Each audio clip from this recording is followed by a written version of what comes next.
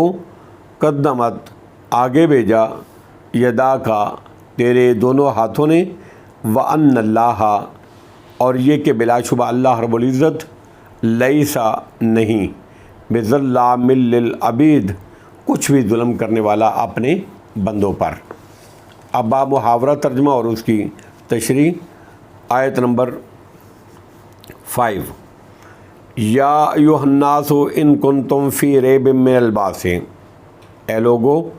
اگر تم دوبارہ جی اٹھنے کے متعلق شک میں ہو، قبروں سے دوبارہ زندہ ہونے کے بارے میں شک میں ہو، تو تمہیں علم ہونا چاہیے فَإِنَّا خَلَقْنَاكُمْ بلا شبہ ہم نے ہی تمہیں مٹی سے، من تراب مٹی سے پیدا کیا، ثم من نطفۃ پھر نطفے سے پیدا کیا، ثم من علقۃ پھر جمے ہوئے خون سے، ثم من مضغۃ مخلقۃ وغیر مخلقۃ لنبین لکم پھر گوشت کے لوتھڑے سے جو واضح شکل و صورت اور غیر واضح شکل و صورت والا ہوتا ہے۔ یعنی نطفے یعنی قطرہ منی سے 40 روز کے بعد، علقۃ گاڑھا خون اور اس سے مضغۃ گوشت کا لوتھڑا بن جاتا ہے، مخلقۃ سے وہ بچہ مراد ہے جس کی پیدائش واضح اور شکل و صورت نمایاں ہو جائے، ایسے بچے میں روح پھونک دی جاتی ہے اور تکمیل کے بعد اس کی ولادت ہوتی ہے، پیدا ہوتا ہے۔ اور وغیر مخلقۃ اس کے برعکس جس کی شکل و صورت واضح ہو، نہ واضح بھی نہ ہو، نہ اس میں روح پھونکی جائے اور قبل از وقت وہ ساقط ہو جائے، یعنی جلدی وہ نیچے آ جائے۔ صحیح حدیث میں بھی رحم مادہ کی ان کیفیات کا ذکر کیا گیا ہے۔ مثال کے طور پہ ایک حدیث میں ہے کہ نطفہ 40 دن کے بعد علقۃ گاڑھا خون بن جاتا ہے، پھر 40 دن کے بعد یہ مضغہ لوتھڑا یا گوشت کی بوٹی کی شکل اختیار کر لیتا ہے، پھر اللہ رب العزت کی طرف سے ایک فرشتہ آتا ہے جو اس میں روح پھونکتا ہے، یعنی 4 مہینے کے بعد نفخہ روح ہوتا ہے اور بچہ ایک واضح شکل میں ڈھل جاتا ہے۔ یہ حدیث صحیح بخاری کی حدیث نمبر 6594 ہے اور صحیح مسلم کی حدیث نمبر 2643 ہے۔ وغیر مخلقۃ لنبین لکم اور غیر واضح شکل و صورت والا ہوتا ہے، لنبین تاکہ ہم تمہارے لیے اپنی قدرت اور حکمت واضح کریں، یعنی اس طرح ہم اپنا کمال قدرت تخلیق تمہارے لیے بیان کرتے ہیں۔ وَنُقِرُّ فِي الْأَرْحَامِ مَا نَشَاءُ اور ہم جس نطفے کے متعلق چاہیں اس کو الی اجل مسمى اس کو مقرر مدت تک رحموں میں ٹھہراتے ہیں، یعنی جس کو ساقط کرنا نہیں ہوتا۔ ثم نخرجکم طفلا پھر تمہیں ایک بچے کی صورت میں نکالتے ہیں، ثم لتبلغوا اشدکم تاکہ تم اپنی جوانی کو پہنچو، ومنکم من یتوفی ومنکم من یرد الی ارض العمر لکی لا یعلم من بعد علم شیئا اور تم میں سے کوئی فوت کر دیا جاتا ہے، یعنی عمر اشدوں سے پہلے ہی، عمر اشدوں سے مراد بلوغت یا کمال عقل و کمال قوت اور تمیز کی عمر ہے جو 30 سے 40 سال کے درمیان کی عمر ہے۔ من یرد الی ارض العمر لکی لا یعلم من بعد علم شیئا اور تم میں سے کوئی فوت کر دیا جاتا ہے اور تم میں سے کوئی ناکارہ ترین عمر کی طرف لوٹایا جاتا ہے، من بعد علم شیئا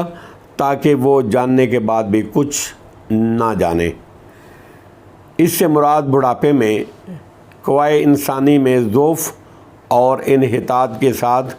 عقل و حافظہ کا کمزور ہو جانا ہے، اور یادداشت اور عقل و فہم میں بچے کی طرح ہو جانا ہے، جس طرح کہ سورہ یاسین کی آیت نمبر 68 میں اللہ نے فرمایا وَمَن نُعَمِّرْهُ نُنَكِّسْهُ فِي الْخَلْقِ، اور سورۃ 3 کی آیت نمبر 5 میں فرمایا ثُمَّ رَدَدْنَاهُ أَسْفَلَ سَافِلِينَ سے تعبیر کیا گیا ہے۔ وَتَرَى الْأَرْضَ حَامِدَةً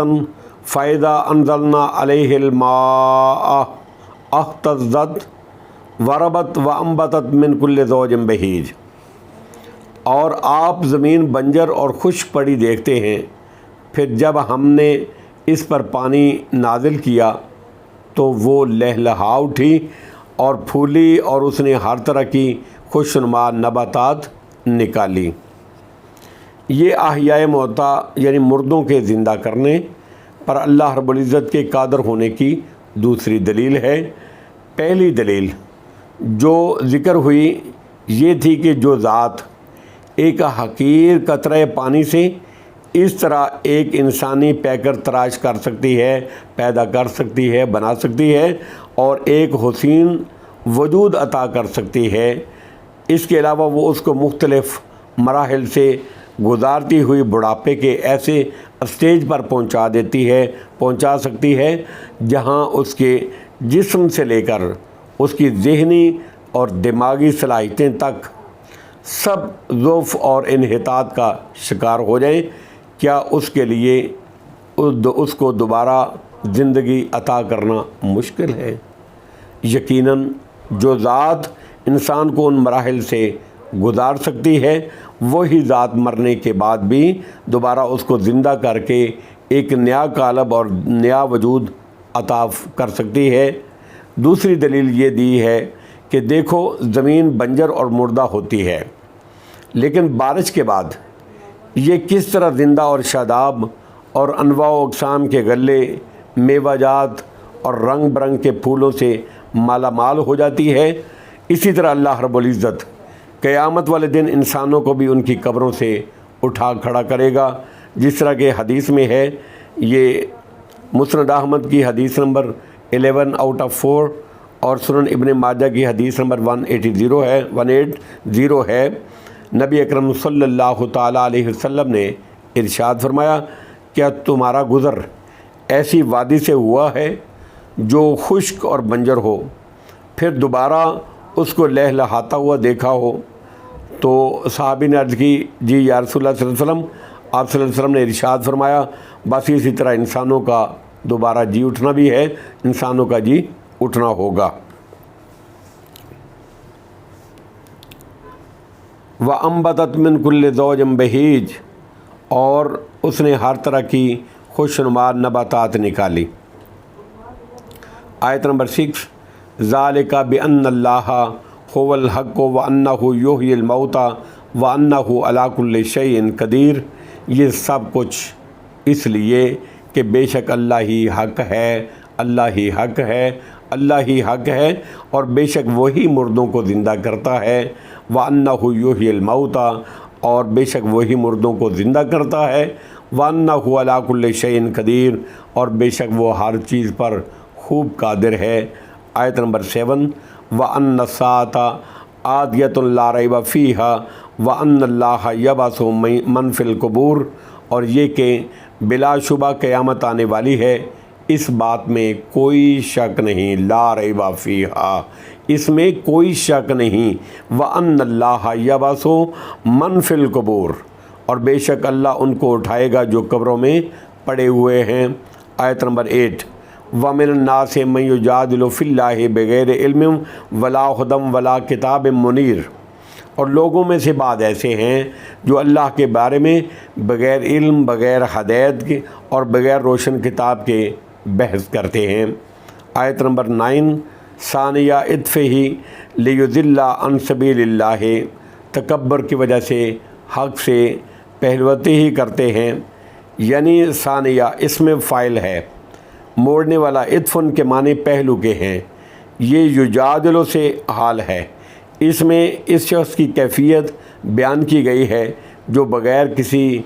عقلی اور نقلی دلیل کے اللہ کے بارے میں جھگڑتا ہے، وہ تکبر اور اعراض کرتے ہوئے اپنی گردن موڑتے ہوئے پھرتا ہے۔ جس طرح کے دوسرے مقامات پر اس کیفیات کو ان الفاظ میں بیان کیا گیا ہے۔ مثال کے طور پہ سورہ لقمان کی آیت نمبر 7 میں فرمایا وَلَّا مُسْتَكْبِرًا كَأَن لَّمْ يَسْمَعْهَا، اور سورہ منافقون کی آیت نمبر 5 میں فرمایا لَوَّ رؤوسہم، اور بنی اسرائیل کی آیت نمبر 83 میں فرمایا اعرض وَنَأَى بِجَانِبِهِ۔ تکبر کی وجہ سے حق سے پہلوتی کرتے ہوئے سبیل اللہ ان سبیل اللہ، اللہ کے راستے سے، تاکہ وہ لوگوں کو اللہ کے راستے سے بہکا دے۔ لہو فی الدنیا خزی ونذیقہ یوم القیامت عذاب الحریق، اس کے لیے دنیا میں رسوائی ہے اور قیامت والے دن ہم اس کو جلانے والا عذاب چکھائیں گے۔ آیت نمبر 10، ذالک بما قدمت یداک وان اللہ لیس بظلام للعبید، کہا جائے گا یہ اس کا بدلہ ہے جو تیرے دونوں ہاتھوں نے آگے بھیجا، وان اللہ لیس بظلام للعبید، اور بے شک اللہ اپنے بندوں پر ظلم کرنے والا نہیں ہے۔ واللہ عالم بالصواب، وآخر دعوانا ان الحمد للہ رب العالمین۔